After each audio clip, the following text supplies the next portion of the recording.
Well, said the other, but all the other money is gone now, ain't it? You daren't show your face in Bristol after this. Why, where might you suppose it was? Asked Silver, derisively. At Bristol, in banks and places, answered his companion. It were, said the cook. It were when we waited anchor. But my old missus has it all by now, and the spyglasses sold, lees and goodwill and rigging, and the old girl's off to meet me. I would tell you where, for I trust you, but it rather make jealousy among the mates. And can you trust your missus? Asked the other. Gentlemen of fortune, returned the cook, usually trust little among themselves, and right they are. You may lay to it, but I have a way with me, I have. When a mate brings a slip on his cable, one as knows me, I mean, it won't be in the same world with the old John. There were some that were feared of Pew, and some were feared of Flint, but Flint his own self was feared of me. Feared he was, and proud. They was the roughest crew afloat, was Flint's. The devil himself would have been feared to go to sea with them. Well, now I tell you, I'm not a boasting man, and you've seen yourself how easy I keep company. But when I was quartermaster, Lambs wasn't the word for Flint's old buccaneers. Ah, you may be sure of yourself in old John's ship. Well, I tell you now, replied the lad, I didn't half a quarter like the job, till I had this talk with you, John, but my hand is on it now. And a brave lad you were, and smart too, answered Silver, shaking hands so heartily that all the barrel shook, and a finer figurehead for the gentleman of fortune I never clapped my eyes on. By this time I had begun to understand the meaning of their terms. By a gentleman of fortune, they plainly meant neither more nor less than a common pirate, and the little scene that I had overheard was the last act in the corruption of one of the honest hands, perhaps of the last one left aboard. But on this point I was soon to be relieved, for Silver, giving a little whistle, a third man strolled up and sat down by the party. Dick Square, said Silver. Oh, I know Dick was square, returned the voice on the coxswain, Israel's hands. He is no fool, is Dick, and he turned his quid and spat. But look here, he went on. Hear what I want to know, Barbecue. How long are we going to stand off and on like a blessed humboat?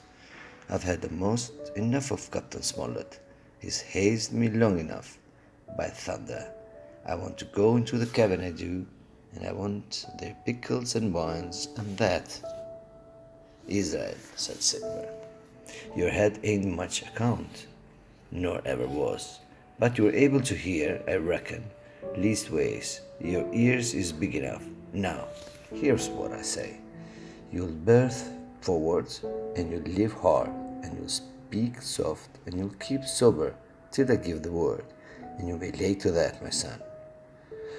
Well, I won't say no, do I? Growled the coxswain. What I say, the man. What's what I say? When, by the powers, cried Silver. Well, now, if you want to know, I'll tell you when. The last moment I can manage, and that's when. Here's a first-rate seaman, Captain Smollett, sails the blessed ship for us. Here's the squire and doctor with a map and such. I don't know where it is, do I? No more do you, says you. Well then, I mean this squire and doctor shall find the stuff, and help us get it aboard, by the powers. Then we'll see. If I was sure of you all, sons of double Dutchmen, I'd have Captain Smollett navigate us halfway back again before I struck. Why, we're all seamen aboard here, I should think, said lad Dick. We're all forecast hands, you mean, snapped Silver. We can steer a course, but who's to set one? That's all you gentlemen split on, first and last. If I had my way, I'd have Captain Smollett work us back into the trades at least. Then We'd have no blessed miscalculations and a spoonful of water a day, but I know the sort you all are. I'll finish with them at the island as soon as land on board, and a pity it is. But you're never happy till you're drunk. Split my sides, I have a sick heart to sail with likes of you.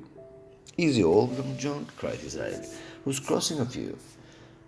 By how many tall ships think ye now I have seen laid aboard, and how many brisk lads drying in the sun at the execution dock, cried Silver, and all for this same hurry and hurry and hurry. You hear me? I never seen a thing or two at sea. I have. If you would only lay your course and a pint in to windward, you would ride the carriages, you would, but not you. I know you. You'll have your mouthful of rum tomorrow and go hang. Everybody knows you was a kind of the chaplains, John, but there's others as could hand and steer as well as you, said Israel. They liked a bit of fun, they did. They wasn't so high and dry. No, how about took their fling, like jolly companions everyone. So, says Silver, well, and where are they now? Pew was the sword, and he died a beggar man. Flint was, and he died of Roman Savannah. And there was a sweet crew, there was. Only where they were. Were they? But asked Dick, when do we lay them athwart? What are we to do with them, anyhow? That's the men for me, cried the cook admirably. That's what I call business. Well, what would you think? Put them ashore like maroons? That they would have been English way, or cut them down like the much pork. That would be in the Flint's or Billy's bones. Billy was the man for that, said Israel. Dead men don't bite, says he. Well, he's dead now himself, and he knows the long and short on it now. And if ever a rough hand came to port, it was Billy. Right you are, said Silver, rough and ready. But mark you here, I'm an easy man. I'm quite a gentleman, says you. But this time's is serious. Duty is duty, mates. I give my vote death. When I'm in Parliament and riding in the coach, I don't want none of these sea lawyers in the cabin and coming home unlooked for like the devils at prayers. Wait, it's what I say, but when the time comes, why let it rip? John, cries the coxswain, you're a man. You'd say so, Israel, when you see, said Silver. Only one thing I claim. I claim Trelawney. I'll wring his calf's head off his body with these hands, Dick, he added, breaking off. You just jump up like a sweet lad and get me an apple to wet my pipe like. You may fancy the terror I was in. I should have leaped out and run for it if I had found the strength, but my limbs and hearts alike misgave me. I heard Dick begin to rise, and then someone seemingly stopped him, and the voice of Hans exclaimed, Oh, stone that! Don't you get sucking on that bill, John? Let's go have a go of the rum.